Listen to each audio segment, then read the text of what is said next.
Hello and welcome back to IllumiNation, the Disney Lorcana podcast. My name's Max. And I'm Sam. And we are back at you with episode 56 of the podcast. And this time we are talking about the metagame with the new edition of Winter Spell. Before we dive into the episode proper, just want to give everybody a forewarning. We won't have a lot of time to do a fine edit on this one, so we're just going to make it loud, level up the audio as best we can, and really that's going to be about it. We're not going to edit for content in this one, so you might catch an or in the conversation, but we're getting ready for the big CCQ, an Ink event down in Maryland, so very excited for that, and we're doing like a ton of testing. Yep. So we wanted to talk about the meta because it's very heavy on our minds at the moment. So I just wanted to forewarn everybody this one will be a little bit rougher around the edges, but we wanted to get you something as opposed to nothing. Yeah, we still got to figure out what we're going to play. You and me both.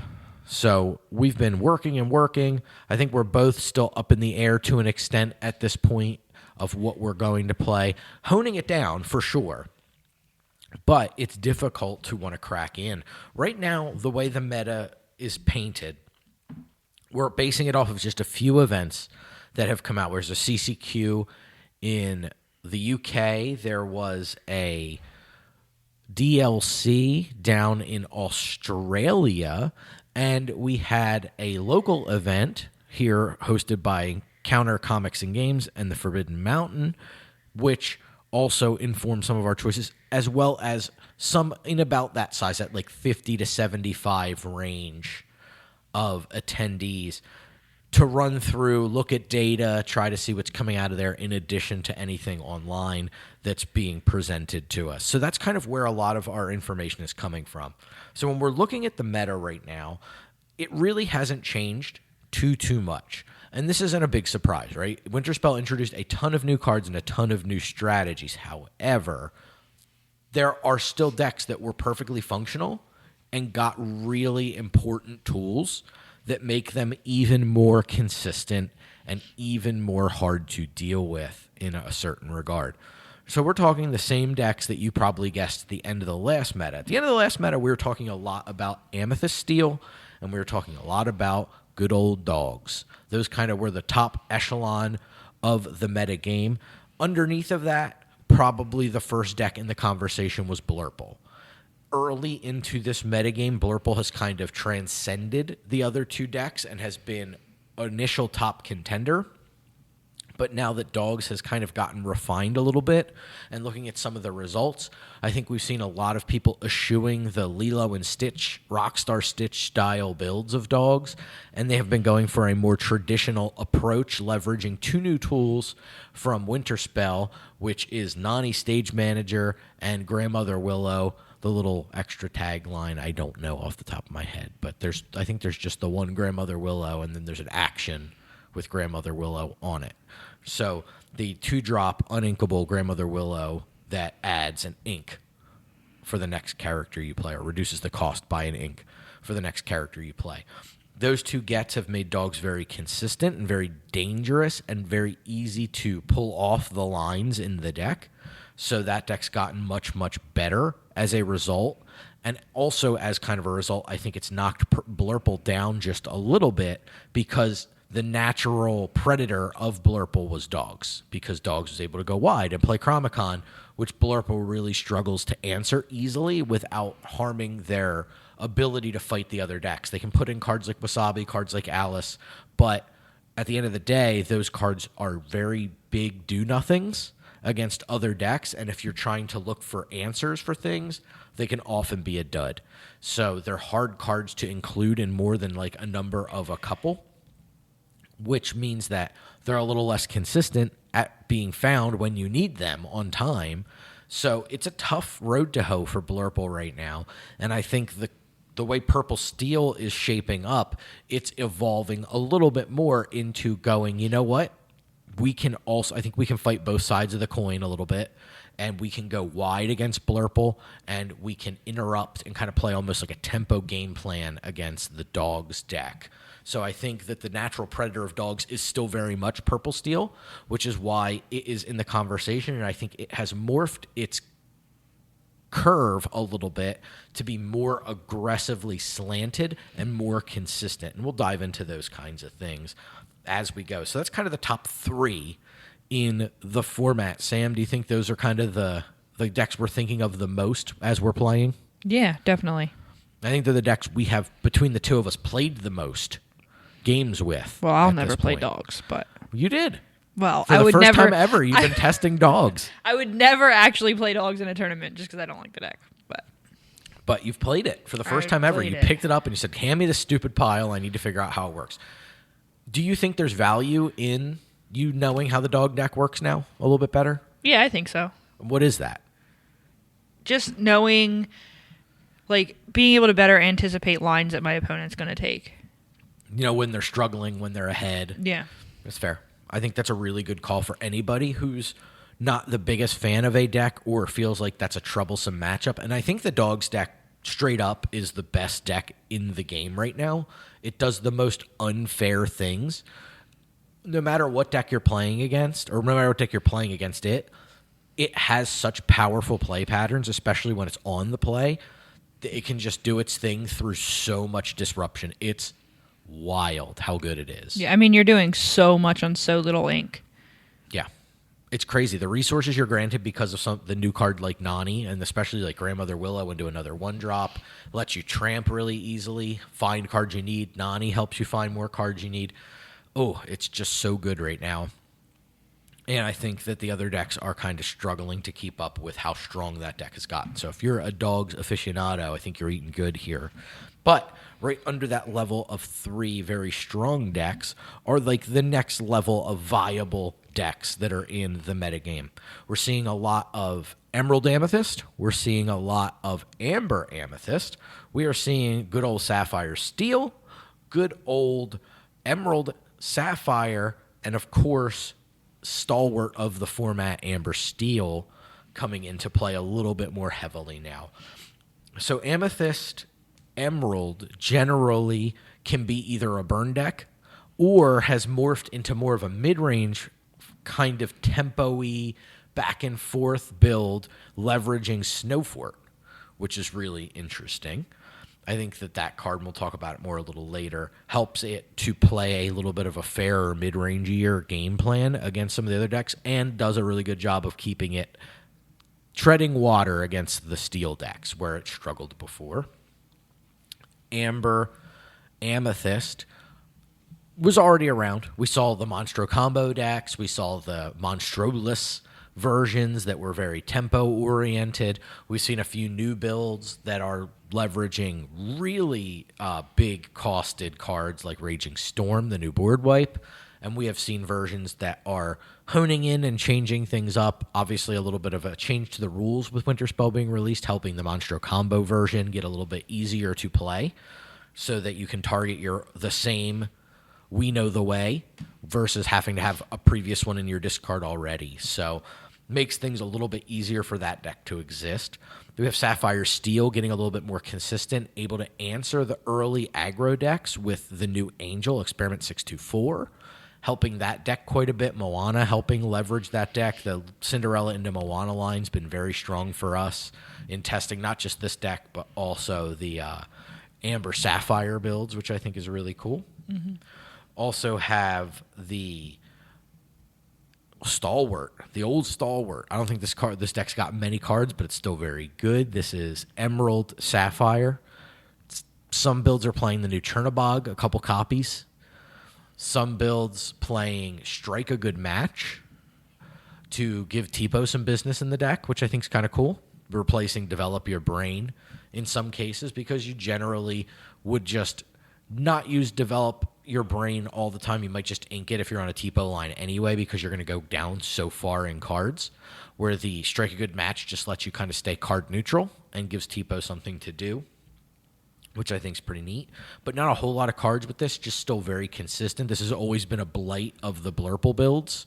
And the quick shot sometimes of like a malicious, mean, and scary or two is enough to disincentivize the dog's deck. It can also be built in such a way to either shift Basils or shift Baymaxes and immediately sing it under the sea, which can bury the dog's deck very quickly. So that can be difficult as well for them. And then finally, of course, we have Amber Steel, still trying to find its best list, I think, is why it's not quite as high up as some of the other builds. But I think it's going to find a version that works really well. I don't know if it's going to be more aggro-oriented with the Troubadour, and you kind of curve up into Angel and use Angel to sing Thunderbolts, to sing Strengths, and to use her discard ability, or if it's going to be very low to the ground, trying to just use one or two removal cards to catch itself back up. So we'll see, but I still think it's very viable. And then kind of this is unlikely, but these are decks that you will see. Like, you should not be unfamiliar with these builds. You just probably won't see them in the numbers that you'll see some of the other decks. We're talking about one of our favorites for the new meta, which is Amber Sapphire. I think this deck struggles. It's missing some of the tools it really needs. When we were talking about Ruby Sapphire before rotation, we had things like Maui that could be played on curve into something like a Madame Medusa at times. This deck doesn't really have that level of interaction, so you're kind of forcing your opponent to interact, or you're using kind of anemic 4/6s with no abilities to punch, or you're trying to shift Auroras to be able to leverage a fast let it go. There's some things you can do and some space that can be explored and some ways it can be tuned. But I do think that given a long enough timeline, this deck will beat any deck. But the problem is the meta right now is not about long timelines. It's about wide boards very quick and jockeying for position to stay ahead on a wide board race. So I think that kind of pushes it out of the picture for now, much to my chagrin, because it's a fun deck to play, very refreshing and different from the last few sets. Then we have, of course, one of our favorite decks, which is Ruby Amethyst. Mm-hmm. This deck not getting a lot of tools either from the new set, at least as of yet. I don't think Grab Your Bow is quite the player people were expecting it to be, especially when paired with a color that does not shrink Strength. So that makes it a little tougher. But I do think that obviously one of these builds made a very deep run into the top 16 or top 8 at Melbourne, and did a really cool job just adding like the new Beast and Beast Castle to challenge things and gain lore, and to add a rush character that can come down and immediately work like a piece of removal, especially a piece of one-sided removal if you pair it with the castle. Play it, move it, attack, it lives, which is really cool, and to gain a lore. Yeah. Powerful little piece of interaction. And then the final color combination, I'll call out one of my personal favorites for the game's exist well since set 2, which is Amber Ruby, good old ketchup and mustard. We're talking about Mufasa colors. And this was a deck that was very hyped up at the beginning of the set, especially play patterns like Mulan on 1, Injured Soldier into Reuben, whatever his little tagline is, maker of sandwiches. And then you could ramp into Headless Horseman, or you could ramp into Shift Mulan, depending on what the scenario called for. Yeah, that happened to me this morning.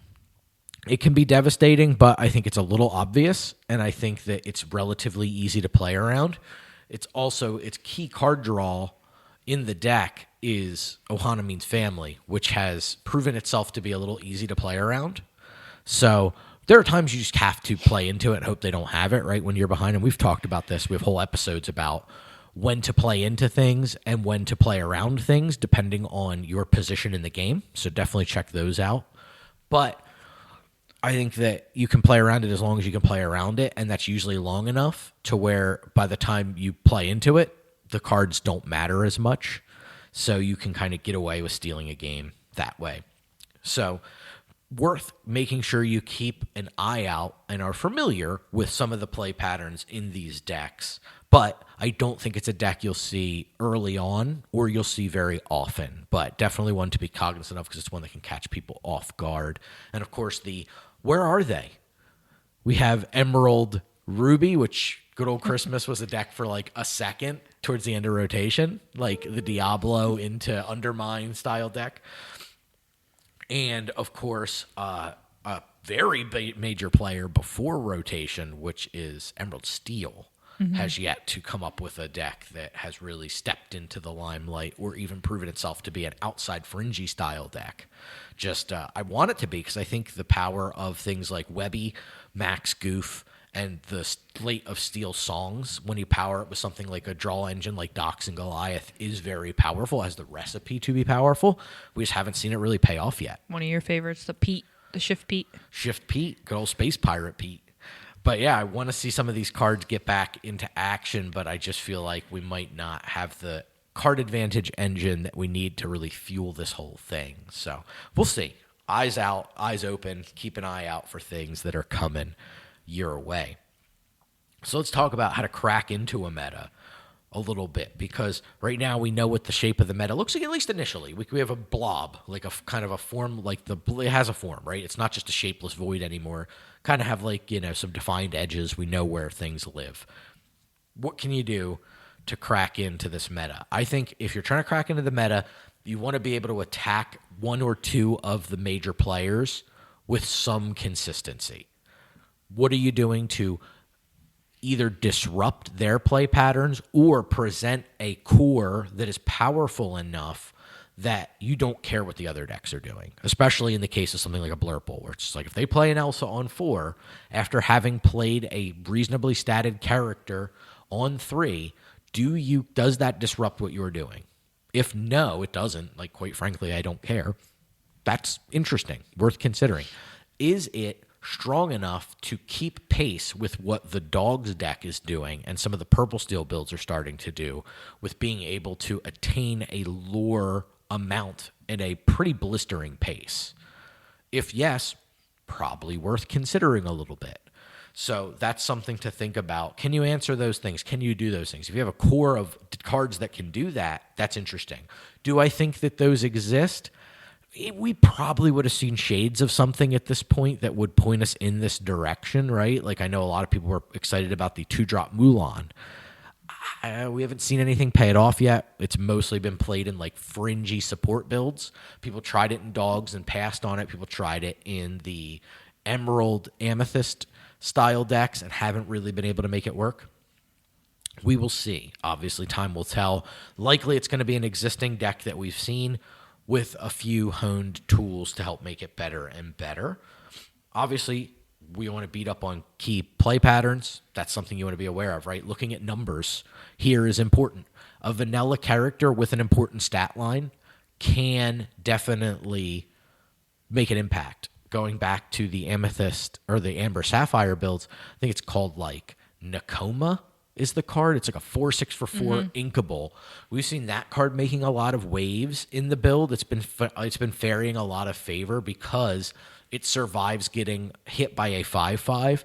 It plays with Ilanwi as a 1-drop to be able to support and go up to a 6 and be able to hit things. It also does not get immediately taken care of by an opposing World's Greatest Criminal Mind.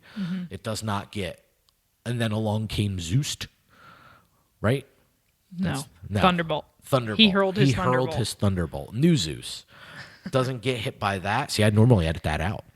But those are the kind of things that this card, just by simply having the right stat line, can do. It's vanilla. It doesn't do anything. It doesn't even have a keyword ability. So this card is just a 4/6, but 4/6 does a lot right now. So that's why cards like that can definitely help do something with the meta. So it provides this ability to get you into a more winning position, because you don't care if you lose your 4/6-1. I don't care. I was here to punch stuff and buy me time so I could wipe the board. Right? I don't have to play Spooky Sight and give them a bunch of ink now because I have this knucklehead out. That's what that card's accomplishing. So just the raw stats really help there. Some cards to keep an eye out for, and we've called out some of them already. I think it's worth just circling back to that. Snowfort in Emerald. Card looks unplayable. Card is insane. This has been the bane of your existence in testing for a while now. Everybody, if you listen to the podcast, you know my favorite color combination is Emerald and Amethyst. I love it. I can't get enough of it. And I have been cooking with Snowfort. I don't know how you cook with snow, but I've been doing it.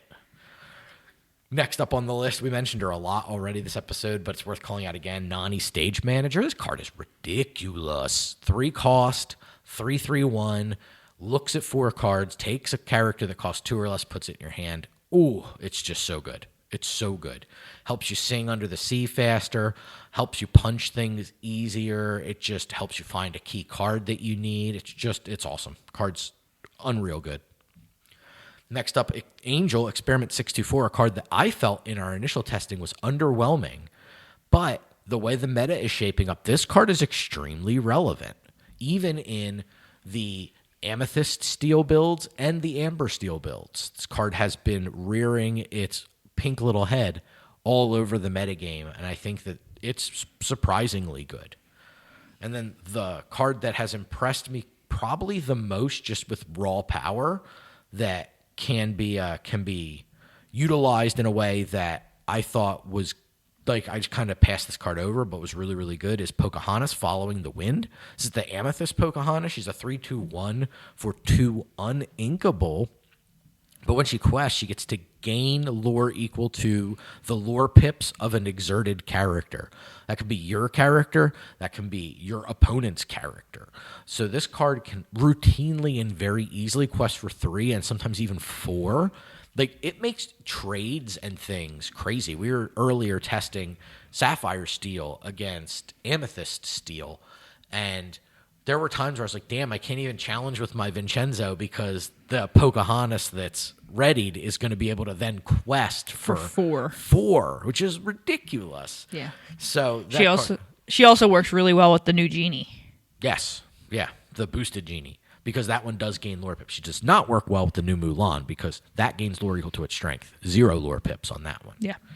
But she works similar to a Lucky Dime. You got to have the little diamonds on the side of the card. So really cool card, very surprisingly good, and I think really helps Amethyst Steel tie the room together a little bit, because before in that position or in that spot we were playing Calhoun, which I think is still a valid choice, but I think it created this package of you were divided between the Calhoun wanting to control the board line or the like 2-drop that was a quest heavy 2-drop and wanting to quest line. Now I think Pocahontas has really helped those 2 lines merge into one, because you're kind of controlling the board by forcing your opponent to smash into that Mulan. And that 3/2 stat line means most of the time in the early game she's gobbling up whatever hits her. So really impressed with that card. Obviously, still a ton of unexplored space in the metagame. Like, we're just scratching the surface of what Winterspell has to offer, but for that reason, it's no surprise that a lot of the established archetypes, which have had hundreds of thousands of games played with them, have been rising to the top first, because it's a lot easier to refine a deck than it is to build a deck from ground zero and then refine it to catch up to these other decks. Do I think that we'll see other decks start to crack into the top position? I absolutely do. But I think that it's going to take time for them to really hone the cards to get their core running. And then once you have the core running, right, you're talking 40, 45 cards, you still have to figure out the 15 cards that surround it that help it the most in the current metagame. By the time you start to figure out the core and then you start to put the pieces together of the flex slots, the meta ends up evolving, and you're like, damn it, now I got to change a bunch of cards again before I can really get this to a spot where it is competing on at least a close enough axis with some of these just absolutely refined builds that it can compete. So that's really where I think things are right now. Things are bubbling under the surface. I don't think in the next couple of weeks we'll really see something blow the lid off of it. I think if we do, it's going to be in Ghent. I think people are really testing hard for this. It's going to be a huge tournament, the biggest Disney Lorcana Challenge event of all time. Mm-hmm. So I think people are going to bring the heat. I'm excited because there's so many talented brewers in the space. We've been cooking like crazy. I got like snow in all different forms all the way down to plasma over here. We have been trying our best to try to find what's interesting, what's fun, what's refreshing, and what really helps you to keep questing. Yay.